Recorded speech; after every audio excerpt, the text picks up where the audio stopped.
As we encounter Scripture today, we encounter a word that is spoken in the first century, at a time in which the Jews had spent centuries trying to make sense of who they were, of what had happened in the intervening times, what we know as the intertestamental times, following the time into exile, into Babylonian exile and Assyrian exile, and all the preceding nations that would exercise power over them and put undue burdens on them as a people. Now, in this confusion, people such as the Pharisees and Sadducees and such sought to interpret their tradition, and in many ways reinterpreted and began to rewrite it and bring it together in a new form in a lot of ways. And their tradition, unfortunately, like the tradition of the nations that conquered them, put a burden on others that was not good. It was not easy. It was not light. Instead, they drew up all these rules about who was worthy to enter the synagogue or the temple, who was worthy to worship God, the Creator. And it was convenient because these rules benefited them. All the while, they were also benefiting from a partnership they had with the conquering empire at the time of Rome, where they were living very much in the comforts of life, receiving the benefits of Rome, while also praying for Rome's demise, so that they could be set free and they could enjoy Rome's riches themselves. But in the meantime, all those who were subject to their rules, all those who were subject to their laws, were being downtrodden, were being oppressed. They were not being relieved by the interpretation of the law by the Pharisees. This is where John and Jesus come into conflict with the leadership of their day. And we see it early on in this passage, where Jesus describes this generation as like children in the marketplace, children fighting over how the game should be played. We played the flute, you did not dance. We wailed, and you did not mourn. Come on, get it right. These are our rules. This is our game. And you can imagine how this looks, because we were children who played. We've seen children play. I'm not naming any names. But it's hard for children to make it through a game without fighting over the rules. You're not supposed to draw one card, you're supposed to draw two. No, yeah, that's not how it's going to be played. I'm going home. Children have a hard time playing. It sounds, I wonder where my information for this story came from. Ava said it sounds like me and Gage. No, it also comes from my own experience as a child. Because I remember arguing over flag football, arguing over basketball. That was a foul. No, it wasn't. That was The next thing you know, somebody takes their ball and goes home. Because we can't get through a game because of our competitive spirits without fighting. Games between children often turn into holidays between families, unfortunately. We just find reasons to argue. We can think about that today. The church as a whole has a real tendency to argue. We fight over matters of interpretation. We fight over what's right and what's wrong. We fight over, are you reading this book right? Are you reading that book right? Well, I read it this way. I read it that way. Well, I'm taking my book and going home. The church has had a real hard time sticking together, but it's had a real easy time of fighting amongst itself and fighting with others as well. Kind of being like the children in the marketplace. Kind of like Jesus is drawing attention to the Pharisees who are complaining about John because he's off in the wilderness wearing sackcloth and eating locusts and honey and all this stuff, and they just can't stand it because he's just too removed from the culture. He's too aesthetic. He's too weird.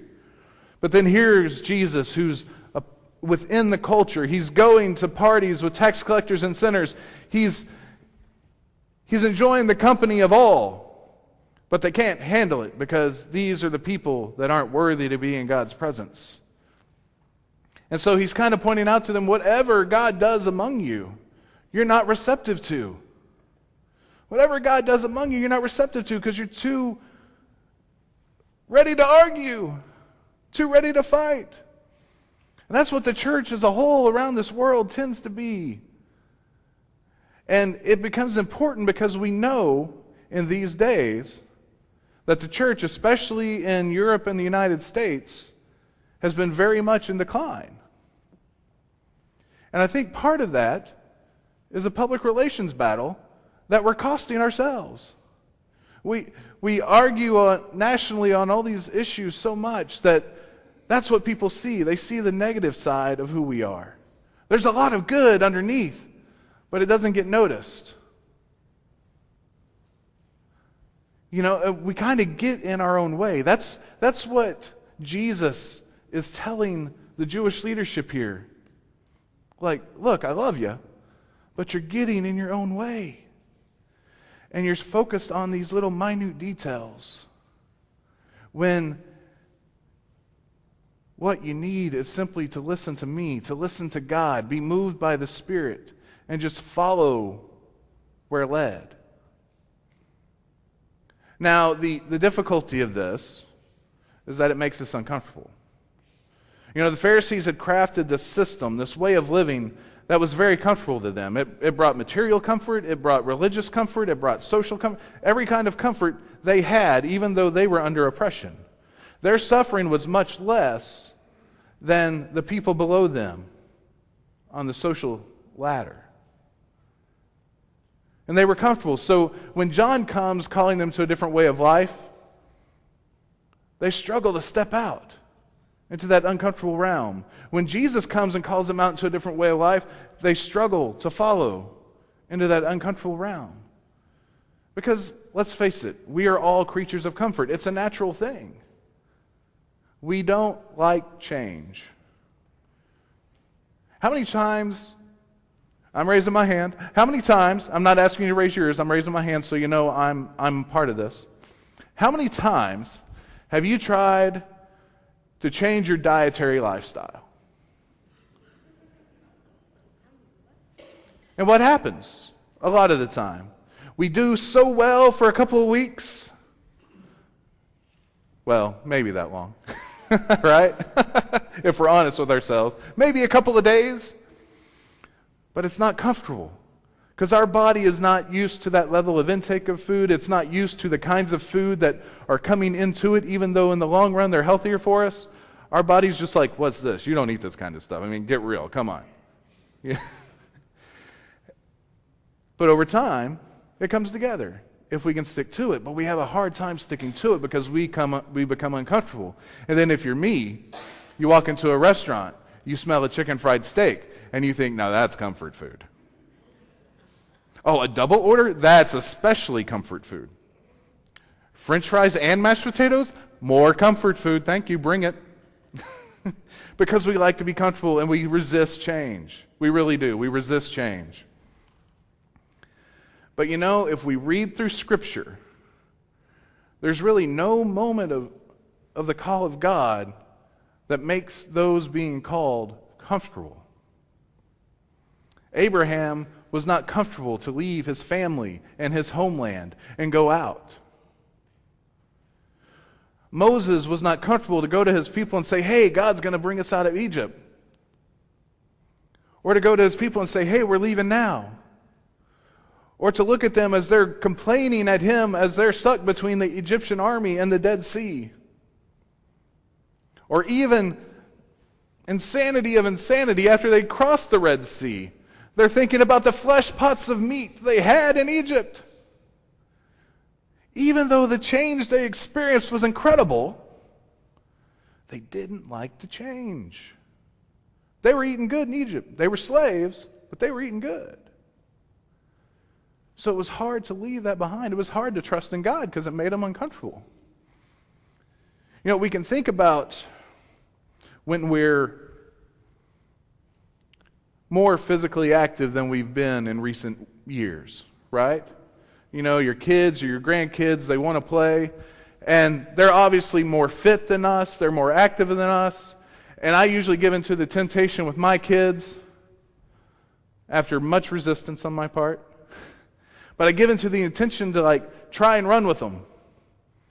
So we'll run, we'll play basketball, or I'll run behind them riding bikes and get to running and, oh, my hammy. I pulled my hammy. And you know why? Because my muscles aren't stretched out. Because I haven't been exercising like that in a long time. Because I don't want that kind of change in my life. We have to be able to stretch ourselves. We have to be open to God stretching ourselves, and we have to exercise. We have to create that discipline, that exercise in our lives in response to God's grace. If we really want to be fit to follow. If we really want to work past the kind of the bad news that the church projects to the world, and we can shine the light of Christ into the world so people are drawn by the power of the Spirit and the incredible things they're seeing at the hands of God, which we are simply blessed participants in. So because if we don't practice stretching, we're going to pull that hammy. We're going to resist that change. And we might just give up. So that's what I want to call on us to do today. Really think about what God is calling us to do. How do we become a people that reveal to the community of Boyd and the surrounding communities and this world that God's burden or God's yoke is good and God's burden is light? How do we become a people that set people free from the undue burdens that they are suffering through in life? Or at least reveal God's love in such a way that they know even if it's not happening today, those burdens will be overcome by God's grace. How do we become the people that will follow wherever God leads, even though, as we discussed in Sunday school today, we may not see the fruit of our labors in our lifetime?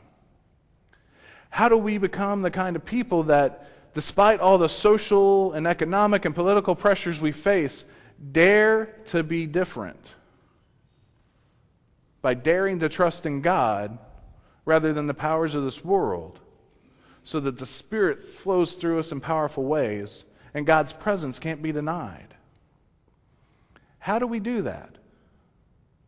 This is my first Sunday in Boyd. I've been here a week, and I want to be honest with you. I don't know exactly what that looks like in Boyd. You don't figure that out in a week. I'm sorry. I wish I did.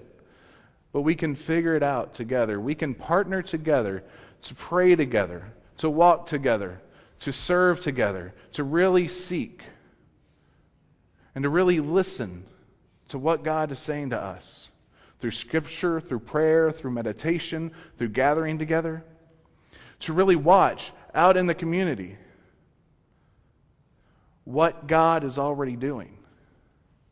Because there's something else going on in Matthew, this thing called hospitality, where he sent out his disciples. And those who were welcoming to his disciples will be blessed. Those who aren't won't. And hospitality is a huge thing in Scripture. When the strangers come to Abraham with a message, he welcomes them. When others don't, they suffer horribly. Because hospitality means so much. Hospitality is one of the major ways in which we experience God. Consider the book of Hebrews that tells us if we're hospitable to strangers, we will find that we had angels in our presence and we did not realize it. But if we're not hospitable to strangers, we may miss out on a special message that God has for us today. But if we can embrace that, if we can become a little bit more flexible, a little bit more willing to change, not as I lead or the conference leads or as anybody other than God leads, if we can listen to that voice, if we can see where God is at work, and we'll be willing to go, and we'll be willing to welcome those who may make us uncomfortable here at First Boyd, and listen and seek what message God may be trying to share with us through them, we have a very interesting future ahead of us. The church as a whole will have a great future ahead of us. We will have a great future ahead of us. But I confess again, I don't have it figured out yet. and I'm not going to figure it out alone. We're going to be partners in this thing. We're going to be partners in figuring out where God is leading us here in Boyd, in Wise County, and beyond. But we'll have to be open to where God leads. And I think we can be. I think we can. Because it's simply opening ourselves up to the grace of God to be transformed so that we can fulfill our denominational mission statement, which is to make disciples for the transformation of the world. I believe we can do this. I believe that the decline of recent decades in the church in America and Europe is not the way things have to be. It's not the way it's going to be if we respond to God's grace. People will come to Christ because they will see God at work around them. They will be excited by what they see God doing. Are we willing to step out when we see it, to stretch ourselves a little bit so we don't pull a hammy, a spiritual hammy, to be uncomfortable and follow? Because following John the Baptist wasn't a comfortable thing to do. Following Jesus was not a comfortable thing to do. Following Paul in all of Greece was not a comfortable thing to do. But if we're willing to follow, though we'll be uncomfortable at times, we'll find the greatest hope, love, peace, and joy we could have ever, forget imagining, find greater love, peace, hope, and joy than we're even capable of imagining.